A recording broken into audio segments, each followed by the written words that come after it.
It had rained since dawn, the kind of rain Oxford does best, unhurried, deliberate, without the courtesy of pause. The cobbles of Radcliffe Square held their reflections like small wavering mirrors, and the spire of St. Mary's looked less like stone than a shadow caught mid-ascent. I had no reason to be there, not officially, though habit had long since replaced purpose in many of my walks. A man can wander his own city as though it were a foreign one, and still find himself watching for signs that others miss. From the open door of the chapel came the tremor of an organ, a fragment of Bach, halted mid-bar, resumed, and then abandoned altogether. It had the sound of a rehearsal rather than performance, that half-attentive searching for the right cadence. I stood under the dripping yews a moment longer, letting the sound settle somewhere between thought and memory. The porter's lodge smelled of damp wool and the metallic tang of polished brass. Behind the desk, Mr. Prentice, thin, lantern-jawed, a man bred to the art of discretion, looked up without surprise. His hands were folded over a ledger that might have been older than either of us. To his left, on a narrow table beside the window, a candle guttered in its holder, the wax already pooling against the lip. It was, I thought, too far gone for the hour. 11 o'clock on a weekday morning ought to leave more of the candle intact, particularly when it had been lit, as Prentice assured me, only after matins. "Strange," I said, and he gave a shrug that in porters means either I know more than I will tell, or I know nothing and prefer to keep it that way. He was wiping the brass holder with a corner of his sleeve when he added, almost to himself, that someone had been in the chapel after hours. He could not say who. I asked the manner of it. He hesitated, then spoke of hearing the door close somewhere near midnight, the echo carrying along the cloister. By the time he had looked, the place was empty. The key, still in its rack, had not been signed out. It was not the first time, he admitted, that late visitors had found their way in. Music students sometimes, or those in need of private prayers. Outside, the rain had softened into a fine mist, the kind that clings rather than falls. I turned back once from the far end of the quad and saw the candle through the leaded glass, a faint blur of gold in the grey morning. It seemed, absurdly, to lean toward the draught, as though listening for some last whisper before surrendering. I've learned not to mistake the unimportant for the irrelevant. The mind will let small things go, until they return in a different shape entirely, and one finds they were never small at all. The low candle, the porter's half-heard midnight sound, the fragment of Bach cut short. They had no meaning then, no thread to bind them. Yet they stayed with me, like the aftertaste of a wine whose name one cannot recall. A passing undergraduate, collar, up against the wet, carried under his arm a volume of Latin verse. I caught the title in gilt, Horace Odes, and remembered a line about the brevity of light. Something about how a lamp burns quickest when the oil is purest. I could not place the exact words, but it suited the candle's stubborn flame well enough. By the time I reached Broad Street, the drizzle had worked its way into my coat, and the thought of a whiskey seemed not so much indulgence as necessity. I did not yet know that the day would bring a telephone call or that a certain fellow of King's Warden College had been found in his rooms, the morning paper folding his name neatly between the crossword and the weather. I only knew the candle was new, and yet it had burned most of the night away, and that, I thought, was something worth remembering. The Oxford Times arrived at my flat earlier than I had any use for it, its thin, damp pages folded in on themselves like a bird too weary to keep its head up. I read the headline in passing, a rail strike, some minister's half-apology, before the smaller text on page 3 caught my attention. It was the brevity of it that stopped me.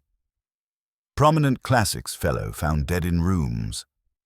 No photograph, no column inches wasted on sentiment, just the bare announcement that Dr. Julian Selwyn of King's Warden College had died suddenly. No cause given. In Oxford, such announcements are often a prelude to nothing, a footnote to be forgotten in a week, or to everything. The telephone rang just after 10. Strange, his voice pitched in that curious register between officious and apologetic, said there'd been a request for us to look in on the matter. Natural causes, he read from the initial report. Probable heart failure. I said nothing. He took this, I suspect, as agreement. Selwyn. The name had its own sediment in my memory. A faint grit that refuses to dissolve. Years back, he'd been at the center of an unedifying quarrel over a late medieval manuscript, the Consolatio Amoris of one Petrus Calvus, a minor poet whose obscurity had done nothing to lessen the ferocity of the dispute. Selwyn had claimed provenance on behalf of King's Warden, another fellow had produced counterclaims, and the whole affair had been buried under a neat layer of mutual silence. I'd heard of him since. In those ways, Oxford passes on gossip without ever admitting it.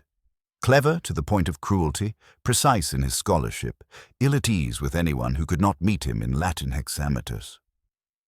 I walked into the drizzle toward the college, the city wearing that subdued Monday quiet, particular to places where time is measured in terms rather than weeks. King's Warden stands at the edge of a less fashionable stretch, its facade sober, as if resisting the temptation to impress. The porter on duty was not Prentice, but another. Heavier, the face reddened by years of outdoor wind. He had the look of a man trained to admit only the necessary words. Dr. Selwyn had been found at 8, in his rooms above the south cloister. A scout had brought up his breakfast tray, found the door ajar, and assumed the man was still abed. It was only after setting down the tea that she saw him at his desk, head bent not in study but in the stillness from which no movement comes. Heart failure, the college physician had said. No sign of disturbance, no marks on the body. I asked about visitors the previous evening. The porter's eyes flickered to the lodge register, but his fingers stayed clear of it. There had been the usual mix after Sunday evensong. A handful of guests for sherry in the senior common room. Nothing unusual. He could not recall seeing Selwyn after 9. When one asks direct questions in Oxford, the replies arrive dressed in evasions so polite they almost seem like courtesies. I had the distinct impression the college would have preferred the whole business handled quietly. No inquiries, no headlines beyond that skeletal notice in the paper. In Selwyn's rooms, the air still held the faint odor of extinguished candles, though the curtains were wide to the grey light. A stack of books lay open on the desk. Horace, Catullus, a battered Loeb edition of Propertius, with annotations in a small, severe hand. The breakfast tray remained untouched, the tea cooling into opacity. I ran a finger along the edge of the desk.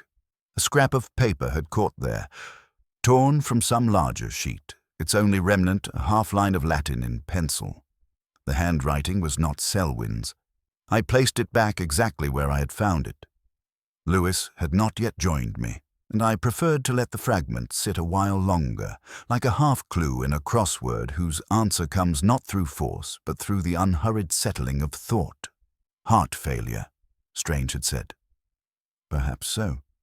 But as I stepped back into the cloister, the rain gathering in the gutters like lead, I thought again of that candle in the porter's lodge the day before, new yet already spent, and of how certain endings never arrive without someone, somewhere, willing them on.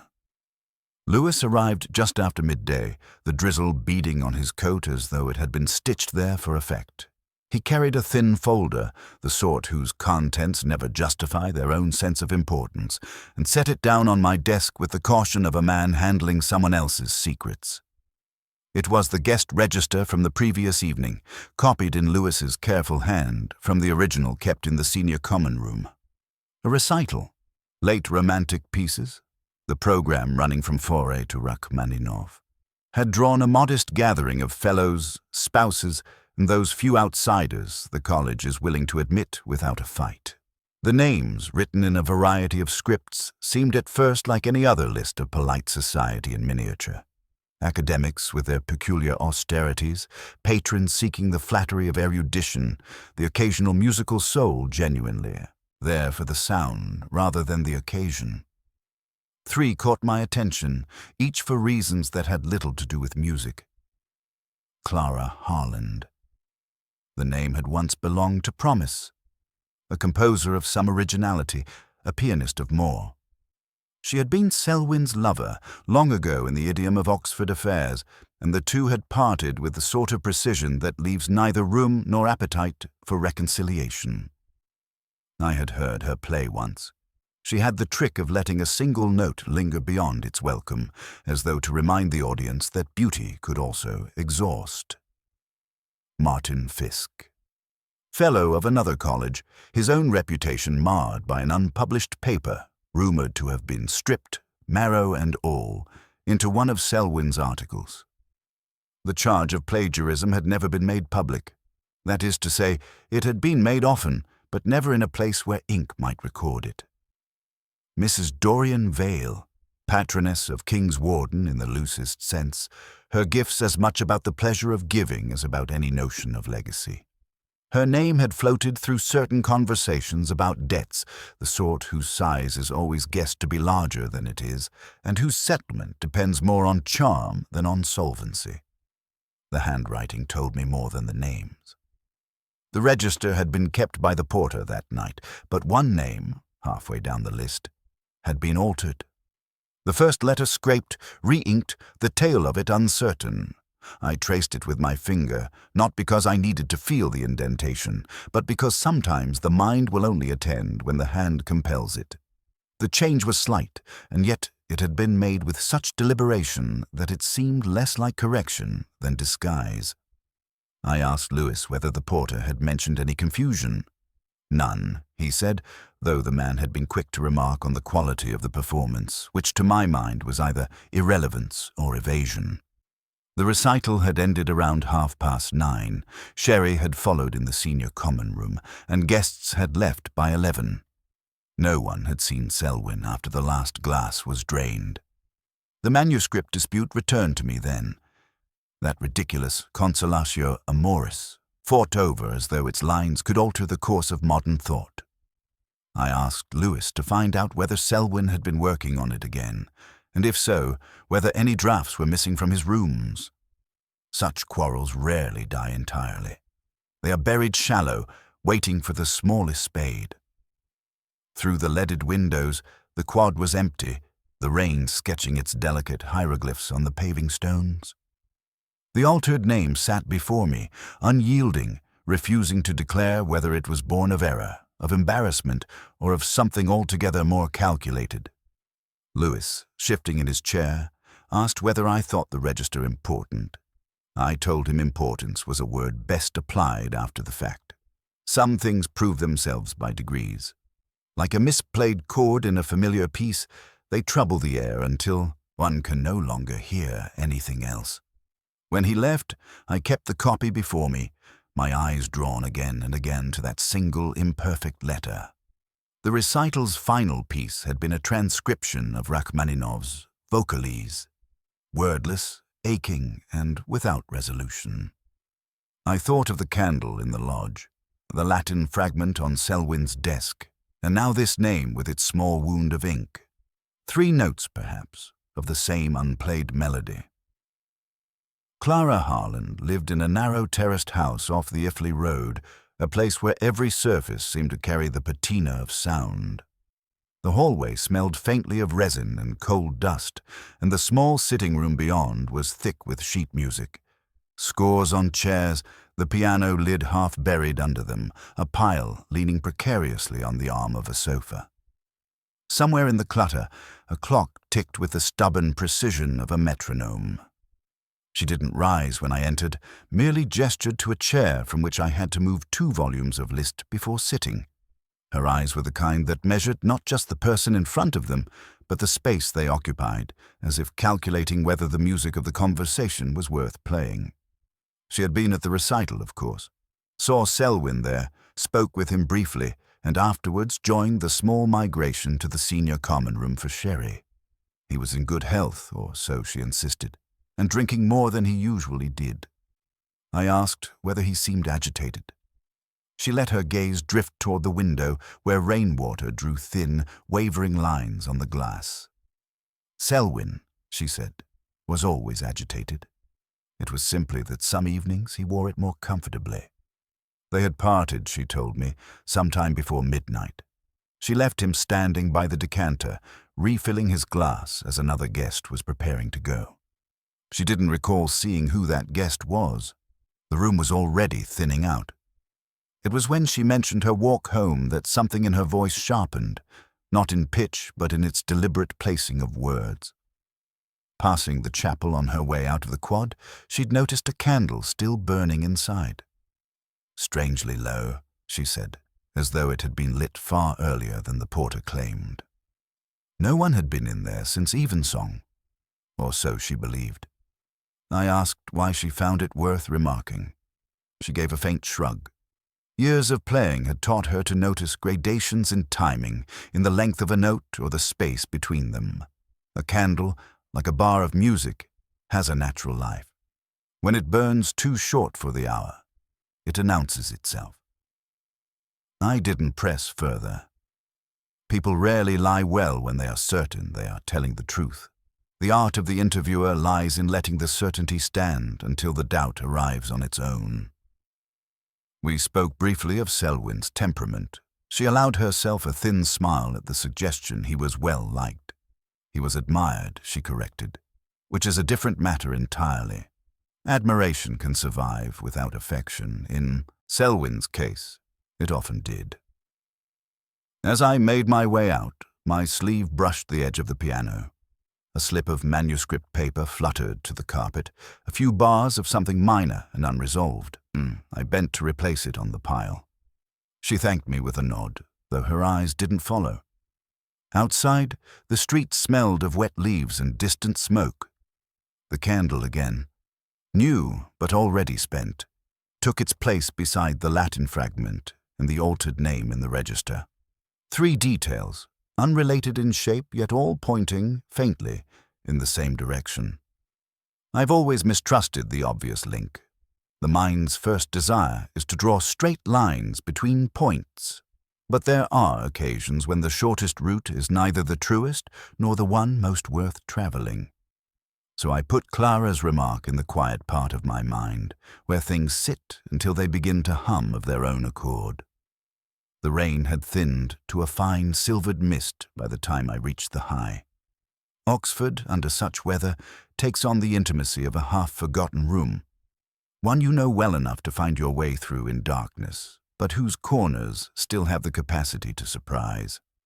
Selwyn's desk had been cleared by the time I returned, though not cleared in the way the word suggests to those outside the small world of college rooms. Nothing in Oxford is ever wholly put away. It is shifted, rearranged, set into an approximation of order that allows the surface to lie, but never entirely conceal. The books still leaned in their habitual arc, the ink bottle stood uncapped, and beneath the blotter I found the thing that would not stop troubling me. It was a sheet of lined paper, the top edge torn with more haste than a scholar should admit to. Across it ran a line of Horace, meant to stand as an epigraph, but wrong. The verb miskyosen, the meter left wounded. Selwyn was too precise to make such a slip. It read like the hand of someone who wanted to seem learned, yet failed to hear the music in the Latin. Horace had his own views on false learning. Parturient montes, nascitur ridiculus mus. The mountains will labor, and a ridiculous mouse will be born. The line came to me uninvited.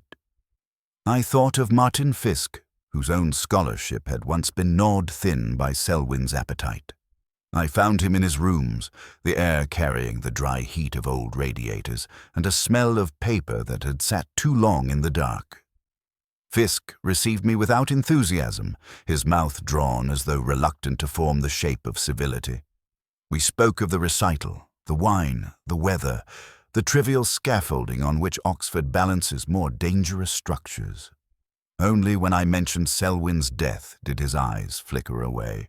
He had, he said, spoken to Selwyn no more than a few minutes that evening. It had been civil. The words seemed to cost him something. Then, as if unable to prevent himself, he crossed to a drawer and took out an envelope. It was unmarked, the paper a cheap cream, folded without care. Inside, a single sheet. The words, "Leave the past unspoken," were typed, the letters slightly misaligned, the ink uneven. No signature. It had arrived 2 days before Selwyn's death, he told me. He had not shown it to anyone.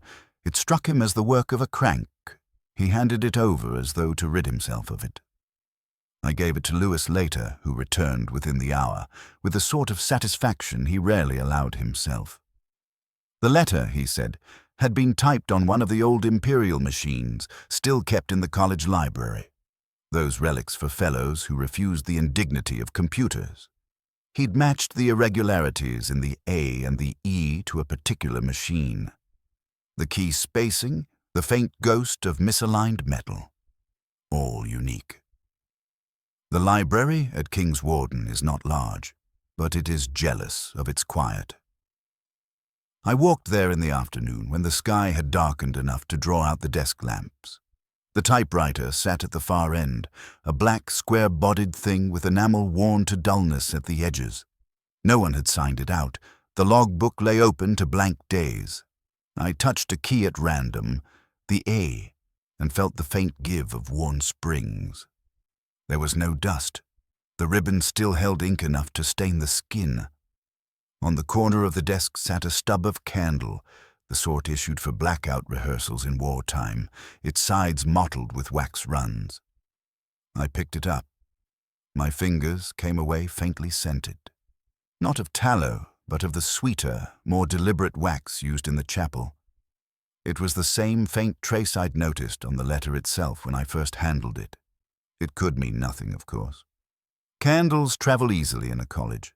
But I thought of Clara's observation about the chapel light and of how scent can bind moments that the mind would otherwise keep apart. A candle burned longer than it should. A letter typed in secrecy.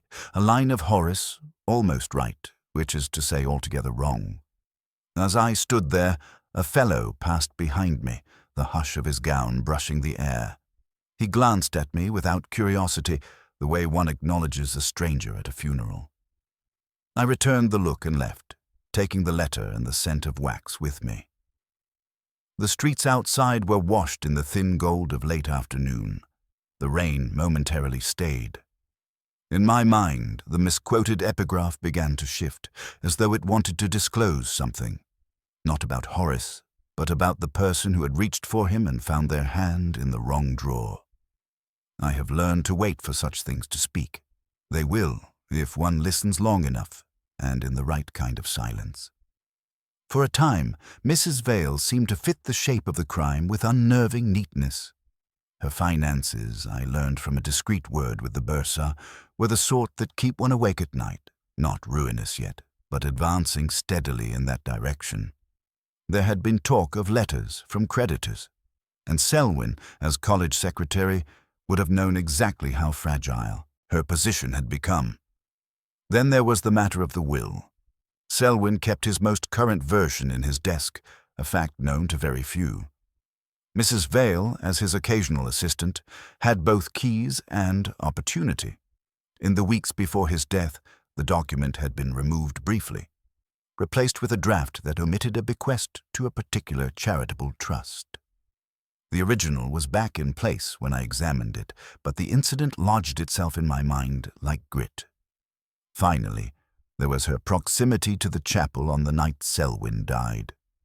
One of the porters recalled seeing her crossing the quadrangle near 11, moving quickly in the direction of the cloisters.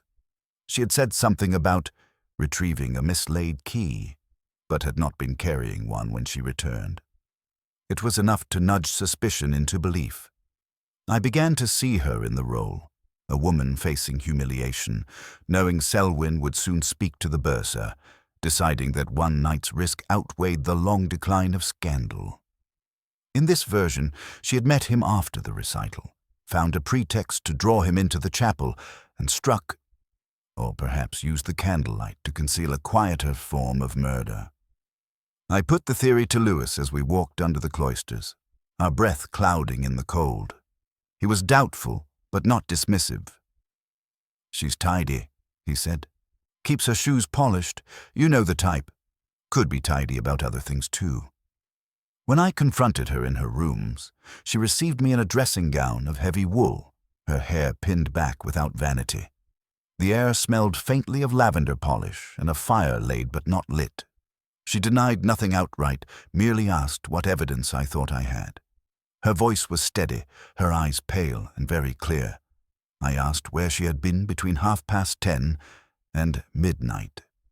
"Here," she said, "for most of it. But at 20 to 11 the telephone rang. My sister in Paris. We spoke until just after 11. She offered no embellishment. It was the sort of alibi that can be invented in an instant, until one checks." Lewis, efficient as ever, had the exchange records from the GPO within the hour.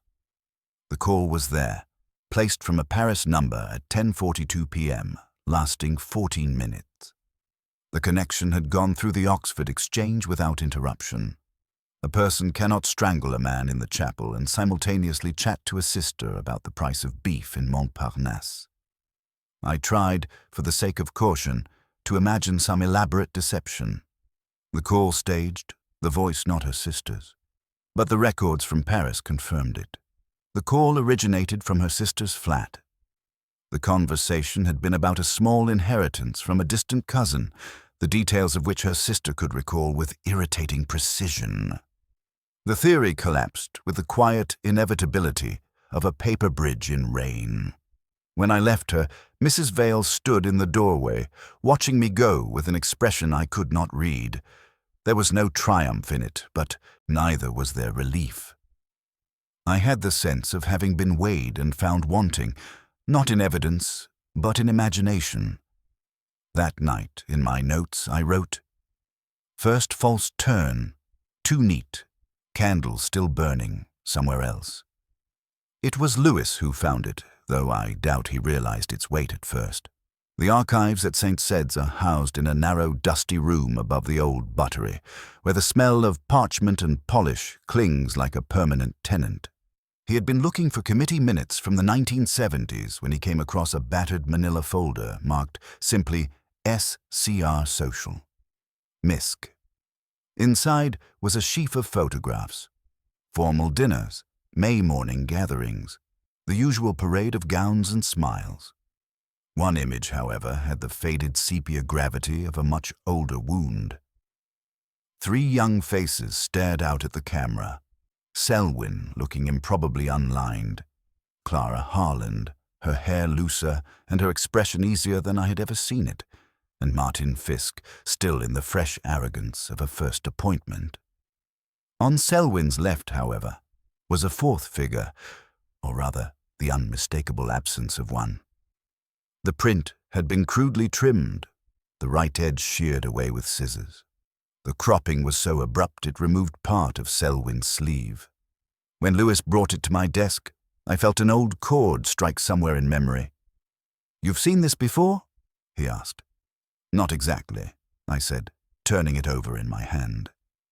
But I recalled with unwelcome clarity something Clara had said in our first interview. She had spoken of the 4 of us attending some picnic in '83, then paused and corrected herself. "3 of us," she'd amended, with a glance down at her tea. At the time, I'd thought little of it. We returned to the archives, and Lewis began combing through the rest of the file. After several false starts, alumni newsletters, concert programs, he found the original contact sheet. There they were, 4 young graduates standing ankle-deep in grass, mortar boards pushed back at a jaunty angle. The missing figure was a woman, perhaps in her mid-20s, with an open, confident face and a dark, cropped bob. The photographer had caught her mid-laugh, head tilted slightly toward Selwyn. Something about the stance of the others, the closeness of her shoulder to his, suggested an intimacy neither formal nor accidental. Her name was written in neat fountain pen beneath the image. Evelyn Marsh. "Never heard of her," Lewis said. I had. Vaguely, like a half-remembered rumor from a pub conversation decades ago. Evelyn Marsh had been a brilliant classicist, a student whose promise was spoken of in the senior common room in the same breath as names long dead. She had also, if memory served, drowned in the Cherwell during my early years on the force. The records confirmed it. 20 years ago, a punt had been found adrift near Magdalen, its pole lodged in the mud. Marsh's body was recovered downstream 2 days later. The high verdict had been accidental death, a drunken misjudgment on the river, nothing more. But I remembered whispers at the time, that she had been an unusually strong swimmer, that she had argued publicly with another fellow in the weeks before, that Selwyn had taken her under his wing, perhaps too closely. When I asked Lewis to check the college's own account, he found almost nothing. Her name appeared once in the minutes, and then not at all. It was as though she had been quietly erased from the narrative, cut away, like the photograph. That evening, I sat in my rooms with the picture on my desk, the cropped edge facing me. In the candlelight, I had taken to burning one since Clara's remark, the image seemed almost to lean toward the empty space where Evelyn Marsh had once been. 4 of them once. Now one was dead for decades, another within the week, and the remaining 2, Clara and Fisk, bound by some unspoken concord to keep the 4th name silent. I made a note in my book, E. Marsh, accident or first fracture. It was the coroner's archive that yielded the detail, a copy of the original inquest into Evelyn Marsh's death, thin as a pamphlet, yellowed at the edges. Nestled among the witness statements was the post-mortem report, brief, matter-of-fact, and entirely damning to the notion of an accident. Evelyn Marsh had been 3 months pregnant when she drowned. I read the line twice, my eyes tracing the clinical language as though repetition might blunt its quiet devastation. There was no record of the father's identity, no suggestion of a domestic scandal in the official file, but I'd been long enough in Oxford to know how gossip moves faster than fact.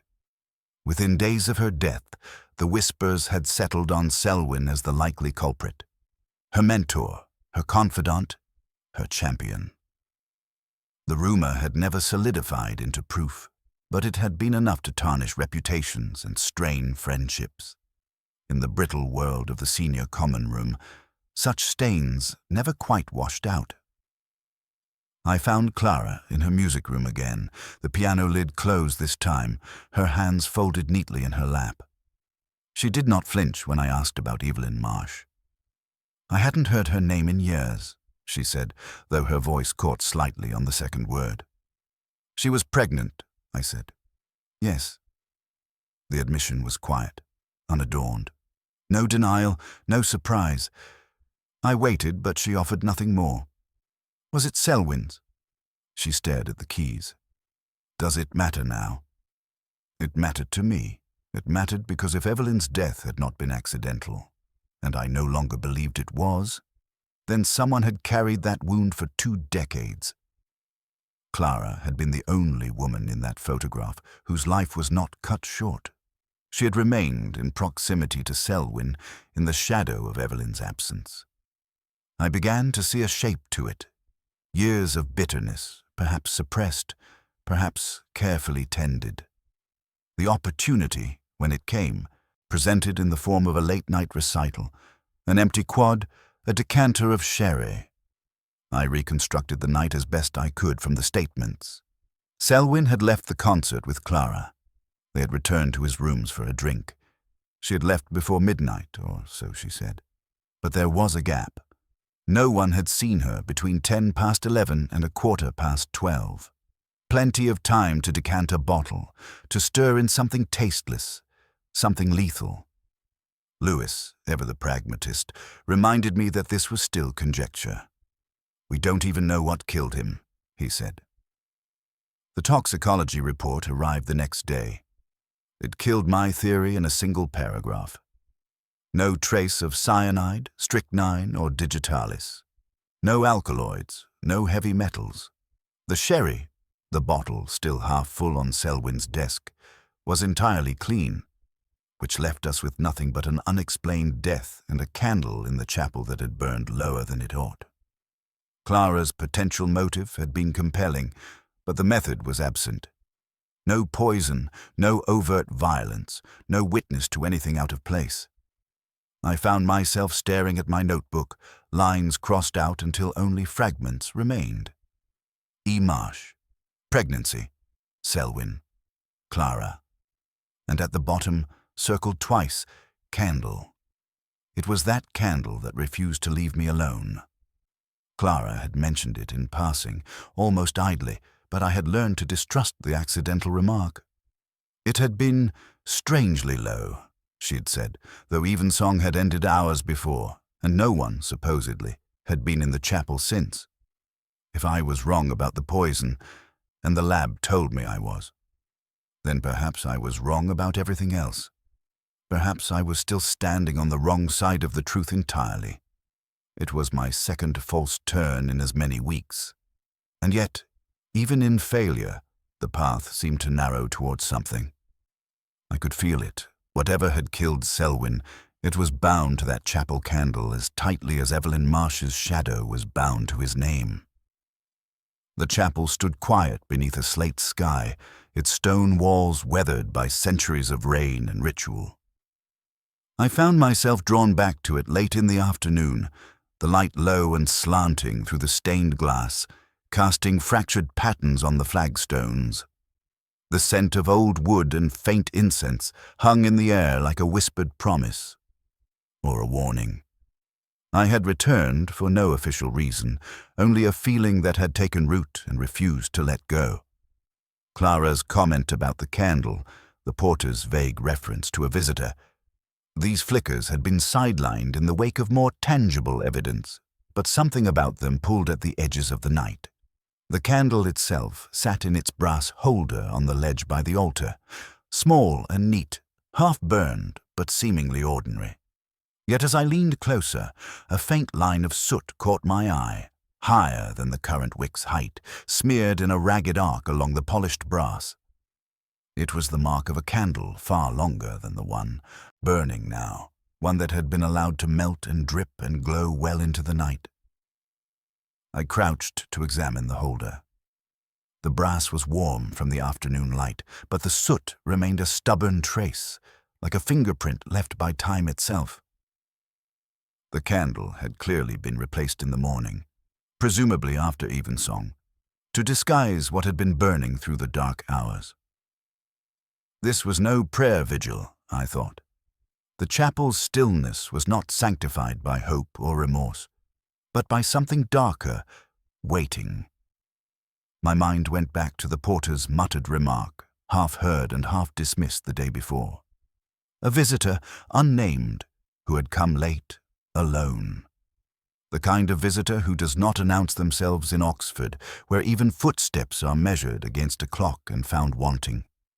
I pictured the chapel in that soft dark, the long candle burning, its light flickering against stone, the silence broken only by the occasional shifting of feet or the faint sound of a breath held too long. Someone waiting for Selwyn to return from the recital, someone patient, perhaps even resigned to the waiting. It explained Clara's unease when she passed by that night, the candle's unusually low state despite the hours since the last service. It explained the porter's reluctance to say more, as though naming the visitor would give them form, and form meant culpability. The thought unsettled me more than I cared to admit. For all the learned arguments, the academic jealousies, and whispered betrayals, murder is often less about schemes and more about moments. Moments of waiting, of confrontation, of decision. I rose from the floor, the chapel's cold stone pressing into my knees, and looked again at the candle. The brass holder caught the dying light, its surface gleaming faintly, as if hiding some secret it had carried for centuries. Outside, the rain had begun again, light and persistent.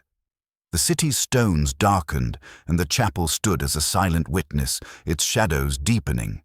As I walked away, the image stayed with me.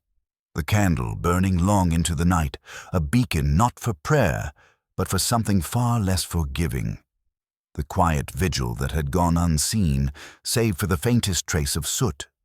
A truth revealed not in grand gestures, but in the patient endurance of flame and shadow. I tucked the thought away, filing it beside the letter's wax scent, the altered name in the register, and the fragment of Latin. All small, stubborn things refusing to be ignored. Some mysteries, I thought, are not solved in a rush. They unfold slowly, like the careful melting of wax, revealing their shape only as the light fades. I found Martin Fisk in his rooms again, the walls lined with dusty shelves and half-forgotten theses, the air thick with the smell of old paper and unwashed cups. He met me with a look that spoke of long-buried grudges and a patience fraying at the edges. There was no point in wasting pleasantries. I laid the manuscript, dispute on the table, the anonymous letter, the altered register entry, and the lingering scent of candle wax. He listened without interruption, fingers steepled, eyes sharp beneath a furrowed brow. At last, he leaned back. The confession came quietly, almost as if admitting a fault in grammar rather than something far graver. He and Selwyn had met that night in the chapel to exchange the disputed manuscript, a gesture he insisted was meant to be discreet and final. The argument had escalated, words sharpened by years of resentment and the weight of academic pride. Fisk described Selwyn's sudden collapse as something neither had expected, a heart failure, or so he believed. Panicked and unwilling to risk the scandal that would engulf them both, Fisk had left him there, alone beneath the flickering shadows of the chapel candle. But there was more. Fisk spoke of a second visitor, arriving sometime after he had fled. A figure who seemed certain Selwyn was beyond help. This person had rifled through Selwyn's papers, removing a page from a diary that Fisk described as damning. It was that missing page, Fisk claimed, that connected Selwyn to Evelyn Marsh in a way that went beyond mere mentorship or tragedy. It hinted at secrets worth killing to conceal. When I pressed him for the identity of the second visitor, Fisk grew guarded, the lines of anger and fear deepening. He would say only that the visitor was someone trusted within the college, someone who feared the exposure of old sins. The diary itself remained missing, its absence a silent echo in a room filled with words. As I left, the chapel's cold stone seemed to close behind me, its shadows hiding the final acts of a tragedy played out in whispers and candlelight. I made a note in my book. The manuscript is not the crime, but the stage on which it was acted. The missing page is the key, if only it can be found. The knock came late, just as I was closing my ledger and reaching for the last glass of whiskey. It was unexpected, measured, not the abrupt summons of an accused or the hesitant inquiry of a witness, but something far more deliberate. Mrs. Vale stood in the doorway, her coat still damp from the evening rain, eyes steady but unreadable. There was no need for introductions. She had crossed the threshold before I could invite her in. Her voice was calm, almost weary, as though she had rehearsed the confession for years and finally found the moment suitable enough to speak. She told me she had found Selwyn that night, alive but in distress, slumped against the cold stone of the chapel wall. He was not yet dead, she said, though the pallor of his face had drained all color. There was panic in his eyes, a silent plea. But when she considered summoning help, a darker resolve took hold. Her grievance was old but sharp. Selwyn had humiliated her late husband during a college election, a slight magnified by years and whispered resentments. She wanted him to suffer, to feel the sting of betrayal in a way her husband never had the chance to express. So she left him there, alone with the slow passing of pain and time, watching from the shadows as the candle flickered and dwindled. The chapel was a theater for her justice. Quiet, cold, and merciless. When I asked if she felt remorse, she met my gaze without flinching. "Remorse," she said, "is a luxury for those who repent." She did not repent.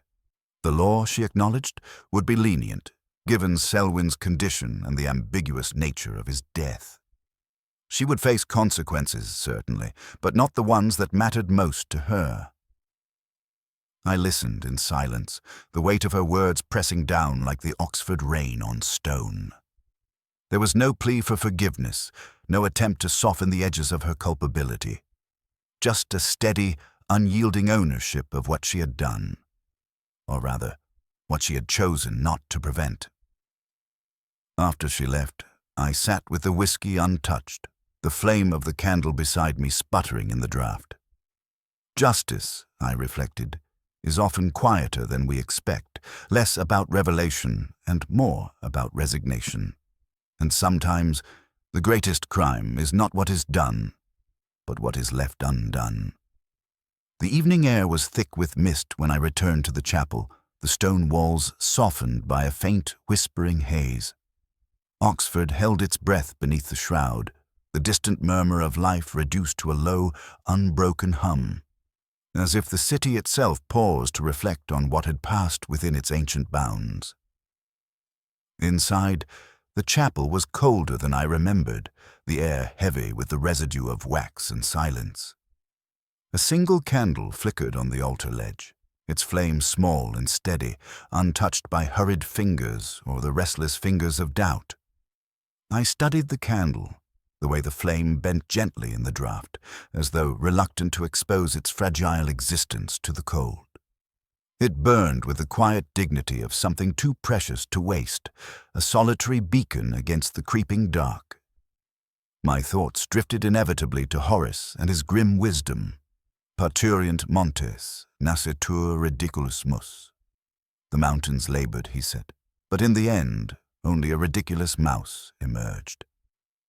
Life, I reflected, is no grand symphony, but a series of small notes, some struck true, others faltering in the spaces between.